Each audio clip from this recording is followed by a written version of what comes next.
Hey guys, I am here to talk about my experience with the cervical cerclage, and a lot of women doesn't know about the cerclage or what it is and why you actually need it. So I'm gonna go ahead and give you my experience and what I got in it, what I got out of it. Did I like it? Did I not like it?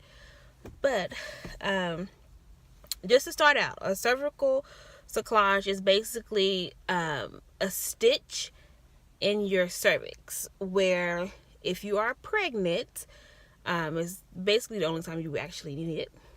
So if you're pregnant and you have a weak cervix where it opens up and you have a premature labor, um, it's recommended by your doctor. Or if you already know about it, you already know what the stitch is or what the cerclage actually does.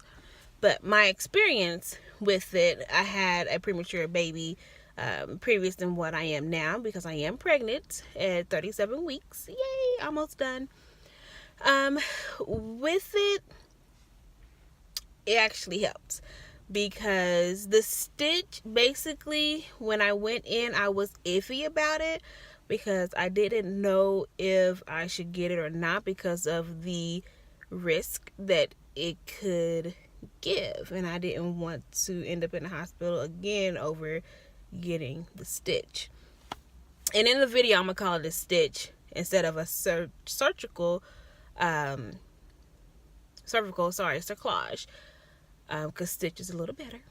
So basically what they do, after speaking to my doctor, I did go along with it because it helps benefit me and help benefit the baby to stay in longer than my last pregnancy, which was about 20, I was 5 months.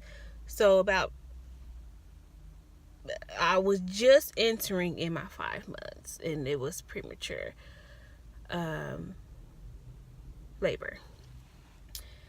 So what they do, they go through the whole procedure. Now this is under, of course, anesthesia, where they give you the gas, or you can have an epidural. I didn't get the epidural or the spinal block.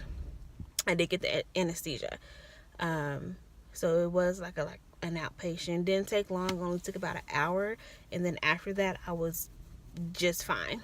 I was 18 weeks when I got it done. Usually the doctors want this to be done between 12 to 14, 15 weeks pregnant, just because of the cervix to have a good grip on it, to be long instead of shortening of the cervix. Because if your cervix is shortening, then it's hard to actually grip it and it won't stay. Mine, with me at 18 weeks, my cervix was still long and thick for them to actually grip it, which of course was a blessing. So they put me under the gas, make me pass out, of course, and they go in and put the stitch in the cervix, and basically that will hold you all the way up until about 36 to 37 weeks, which that's what the doctor wants to remove that stitch. A lot of women don't know nothing about it. A lot of friends always say, what is a stitch, or what is the cervical cerclage? So I have to give them all the details, and trust me, I had to do a lot of research before I actually got this procedure done. Now, with the cerclage, just to give a little information, I won't do too much because this is just my experience. A lot of people, or a lot of women, actually have their own experience, and details have they actually went through it.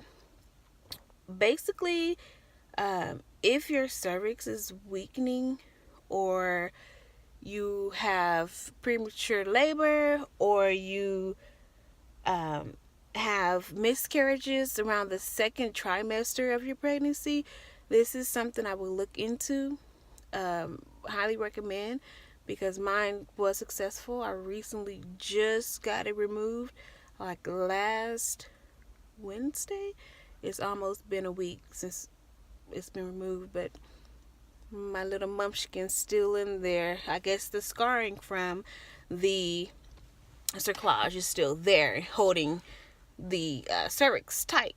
So as soon as it loosened up, everything is good to go, and I am ready. Another thing, of course, it does have is risk once the stitch is in, because your water can still break. My doctor did mention that to me. Your water can break. You can still have an infection with it. And of course, if you do have an infection with it, you can always talk to your doctor. They'll give you some antibiotics to go ahead and help get that resolved for you. They have bleeding that can get done while it's in you. You can still have contractions. The Braxton Hicks, you can still get those as well. So everything would be almost normal as if your pregnancy was without the stitch. It just has its in and outs.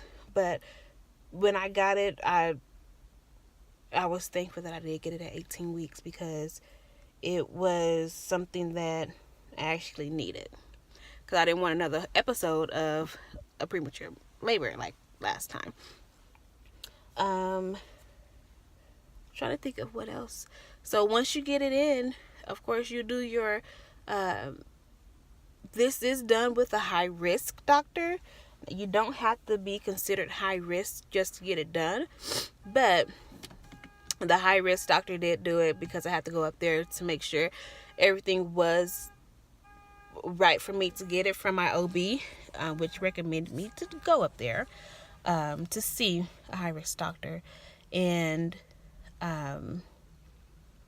he looked over the charts to make sure if I actually did need it and wasn't just getting it just because I did all my research and was like, hey, I need this done. Let's go ahead and do this stitch. So he looked over my charts. He did go over, he didn't see anything wrong with why the last pregnancy actually was premature. So that's the reason why I was iffy throughout the whole thing. So if you have pregnancies where every second trimester, and it's traumatizing, trust me, miscarriages, or you between even if your first trimester you having miscarriages, I would ask your doctor to see if or how that would actually benefit you. Now I can show you guys actually what the cerclage looks like, just so you'll know what or the stitch looks like, just so you'll know what it is. If you have any questions, definitely go ahead and comment below. Make sure you subscribe. We can always talk about the incompetent cervix, or aka a weak cervix, where you can't hold the baby throughout the whole pregnancy. Yeah, like, subscribe, comment below. Definitely go ahead and feel free to ask whatever question. I'll go ahead and get back with you with my answer. This is just my first one, my first stitch. So my experience with it went very well. I didn't have any problems with the stitch being in, which is a good plus. Other than that, you guys have an awesome day. Bye.